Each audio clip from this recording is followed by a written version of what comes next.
We've got 650 members of Parliament, of which 504 are male and 144 are female. That means overall it's 22% female. Now the breakdown of the parties is interesting. The Labour Party are doing best by far.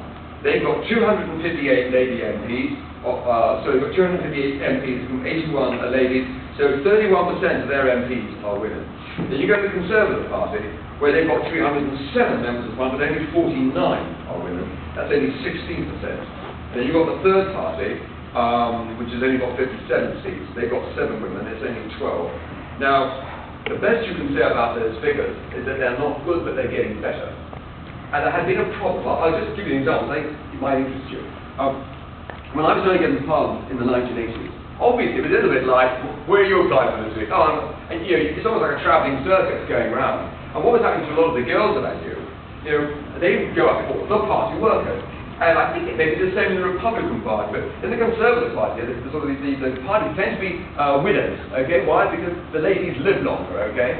And they can be quite formidable. And the sort of things which, you know, girl candidates say, well, you seem to have a very good CV, you think you'd be better off, really, never in this politics thing, you'd be much better off looking after your husband and children.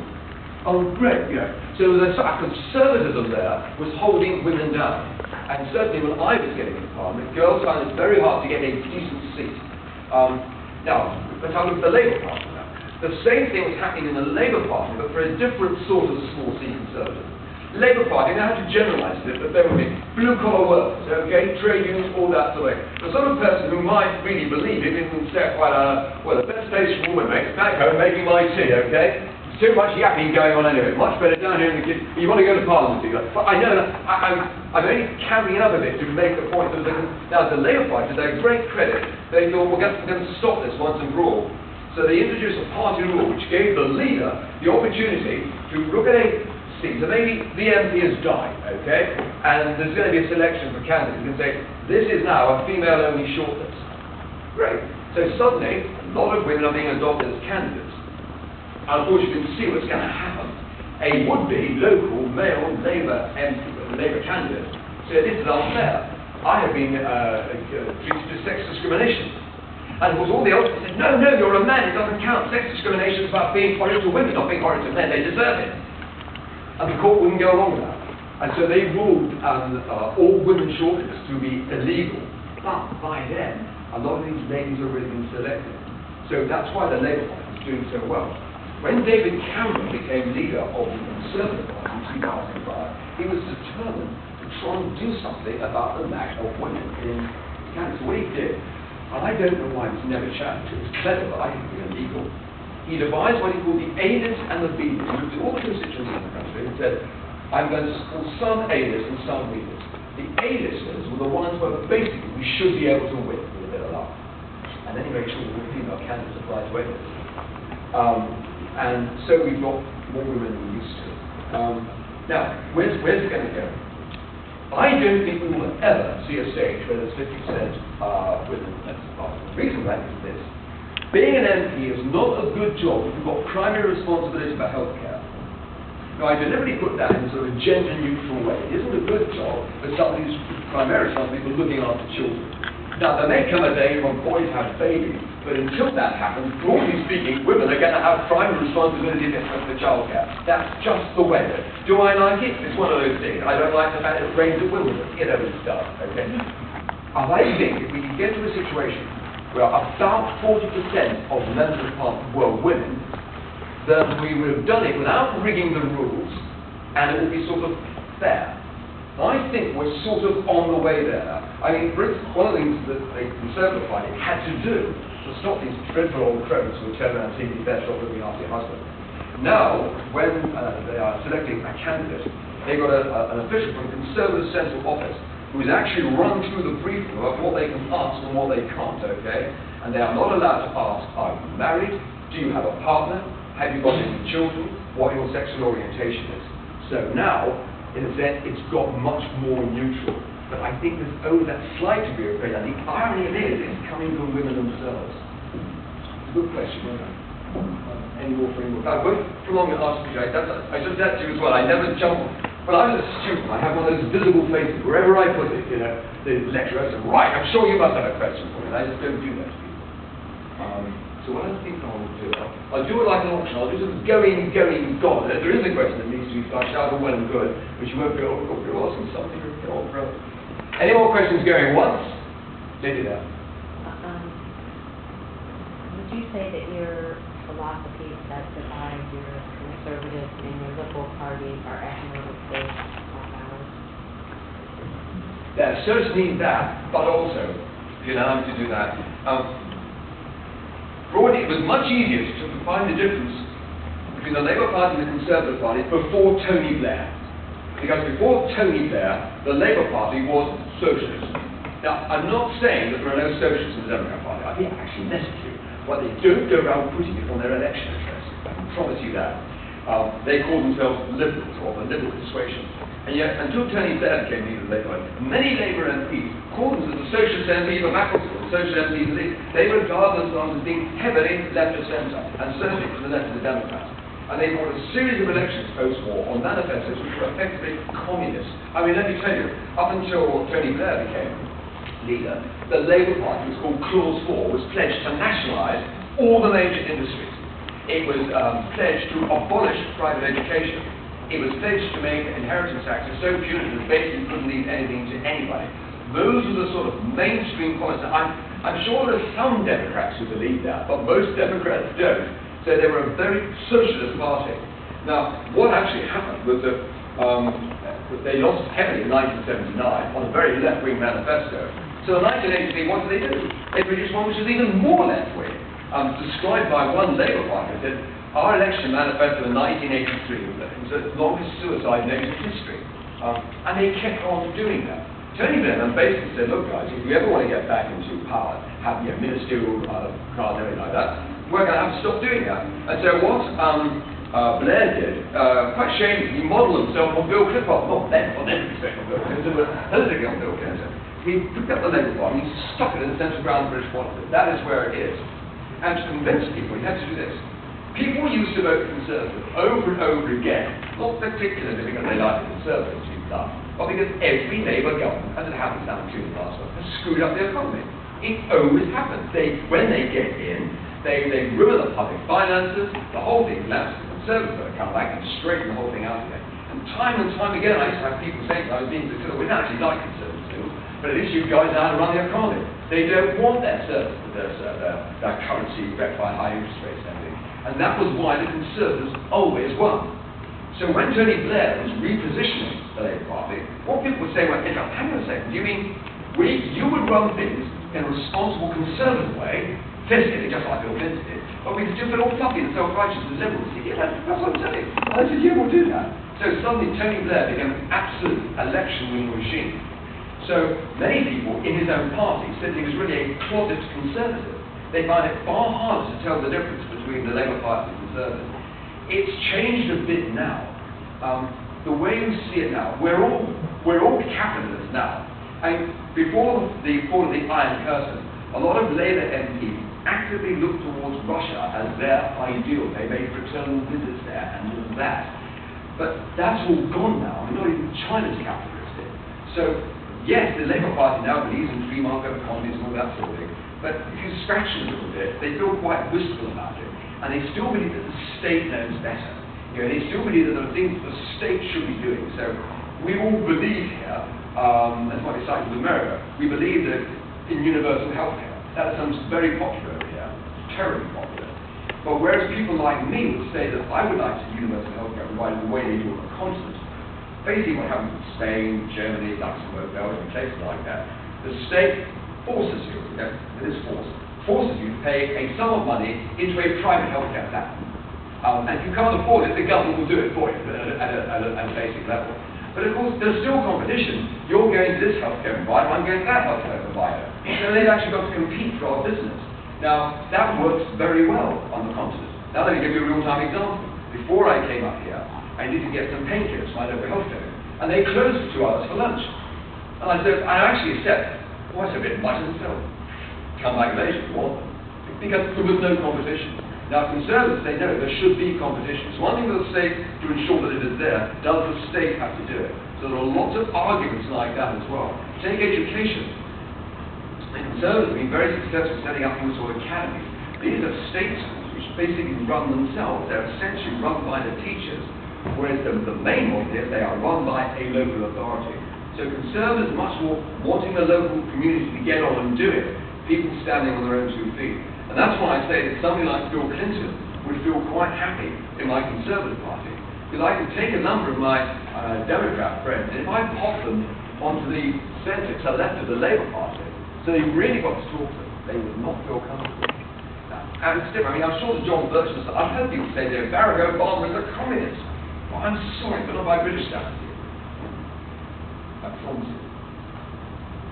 Any more questions going once? Lady there. I know you kind of touched on this earlier about like people's interest in politics, but like, I know back home in America, like a lot of people will talk about politics, like even like high schoolers will talk about it, and everyone is pretty much really interested in what's going on in our government. How would you say, is that similar here, or is it like people generally just don't talk about politics? It's interesting. I think one of the things that I like about America is it's basically not cynical. I don't mean you're not sometimes very cynical, you leave the lots of cynics around, but essentially you are not cynical. Therefore, when somebody like Barack Obama can come along, you are prepared to be energized and enthused by the fact that something might be done differently. You won't automatically assume it's all going to go pear-shaped, okay? Over here, if anybody presented a sort of Obama-esque presentation, oh no, not another politician. So people over here are very, very cynical. I sometimes used to do audits with what we call sixth form. That's the grade that's about to go to university. And I have to say that I took a different attitude from most all MPs I've ever seen. I remember when I was in sixth form, I would get a member of parliament would come along and he'd answer questions, and somebody at 14, 15 people said, well, you're no use to me, mate, are you? I mean, you've never asked my opinion about it. When was the last time we saw you around here? And you have some grovelling and you say, well, it's all very different, very distant. And I just thought it was pathetic. So I was doing sixth form.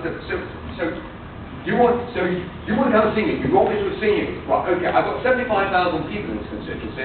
If I spend 10 minutes with every single one of them, take me 5.5 years, I can't do it. Now come on, be fair. If you've got a concern about them, I don't care that you can't vote. You know, I've had people at 14 come to see me, I think like animal rights. Come on, when was the last time you asked to see me and I wasn't available to you? Do you know what my telephone number is? Do you know how to find it? Look it up on the phone book, it's there, okay? And interestingly enough, I found a number of guys will come up and say, actually, that was perfectly fair. You know, you can't just turn around and say, well, politicians are nothing to me, you know. They don't agree with me, therefore they're rubbish. You know, you've got to engage. But even though most politicians of all political parties, they go into it for the right reasons. But they do, they say, us are no longer one. They do need us to sort of make contact with them as well. So most people over here are frankly impossibly cynical. And I think also they're a bit lazy. And they always treat their politicians. I mean, one of the reasons why politicians get such a bad name is that they make promises that they're seen not to keep. But the trouble is people demand those promises. It's a very subtle thing going into an election. You think to yourself, well, how far do I go? If I don't go far enough, nothing's going to happen. Nobody's going to vote for me. But people will actually say, well, you know, I spoke to the other candidate. Classically what used to happen was they say, the Liberal Democrats, was a huge issue here about tuition fees for university students, okay? When I was young, when I was your age, the state paid the lot. They not only paid it the lot, they even gave you an allowance as well, a living allowance to go to university, which you can imagine what happened. What costs went through the roof. So at the last election, the Liberal Democrats, who have not held power themselves since 1910, since 1910 it's been either wartime coalitions or Labour and Conservative, said, when we formed the government, we will abolish tuition fees for students. And a lot of these students had never really thought, well, are they going to form up? That's nice, we're going to they're going to abolish tuition fees. What happened? The election happened. We've suddenly got a coalition between the Conservatives and the Liberals. The Liberals then suddenly, they're in office, okay? They see the hard choices. They say we're going to have to increase tuition fees, not abolish them. And the outrage from students made the massive student march on London. So sometimes with the naivety and the cynicism, you know, they always try to sell you their vote.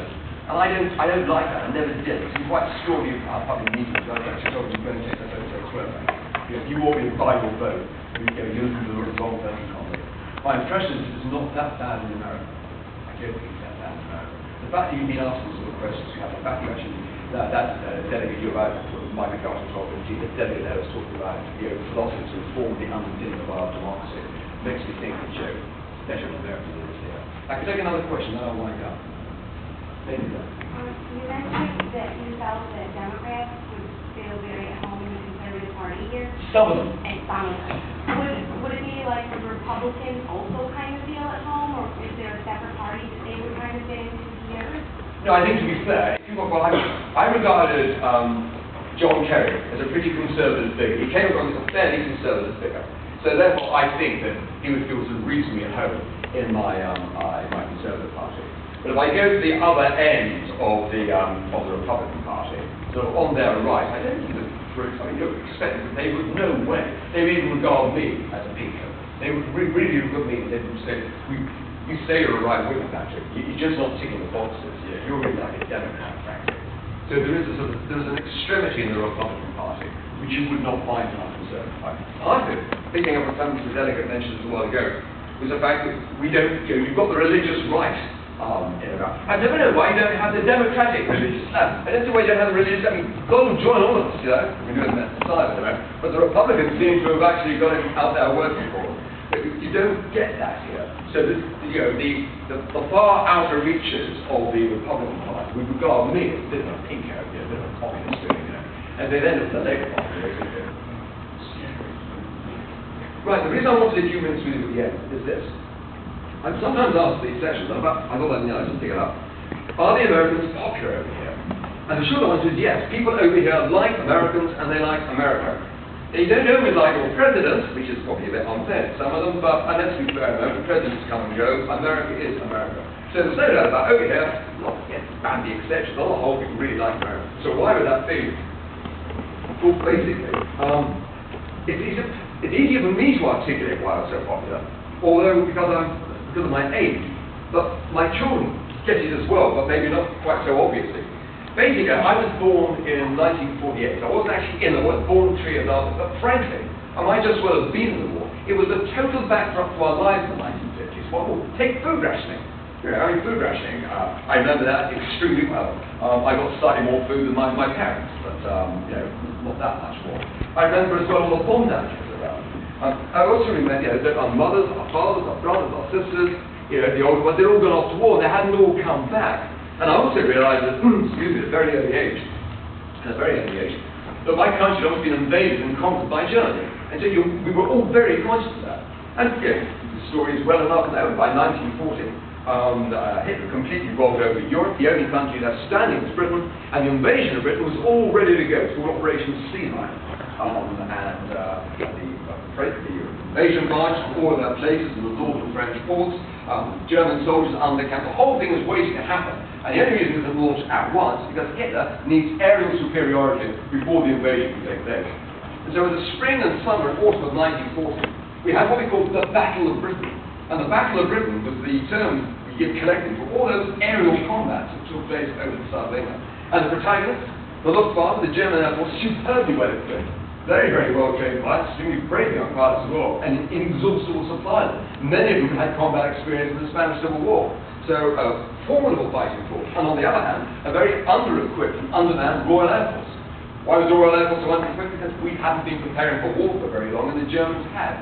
In the spring and summer, all these aerial combats were happening. More and more pilots were being killed. The rate of attrition was quite appalling.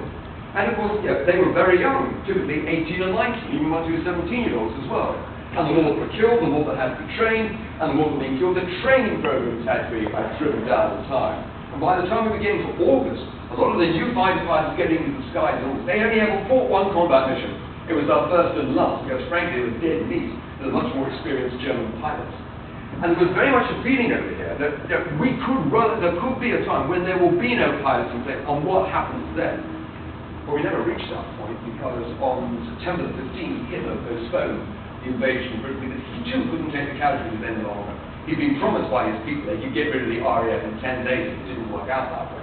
We now know, because it's all out in the open now, that in fact he only kept going for another fortnight or so. We might actually have run out of men and material, but it didn't happen that way. So, we weren't invaded and we were free. And as a child I knew that. We knew what we owed the few. The few is the name we gave those young fighter pilots, because there weren't many of them. And by the end of the war, we were cured of them. And when I was a child, head up to my bedroom, all of these young fighters, they were household names. And Churchill said, never in the field of human conflict has so much been owned by so many to so few. And so we knew to whom we owed our freedom. Now, that's fine and it's all true. But of course, you come to a little bit more history in the end. And of course, I came to realize what they'd done was magnificent. But all they'd done was to stop us being invaded. There was no way that Britain could have turned around and rescued Europe. That was completely beyond our capabilities. And so really, it was a score draw at that stage. We could keep British Isles and Germany could keep the rest. And well, something happened. Basically, you guys came into the war. And after America came in, we couldn't lose. Before America came in, we couldn't win. And so, in a way, I know where I get my freedom from.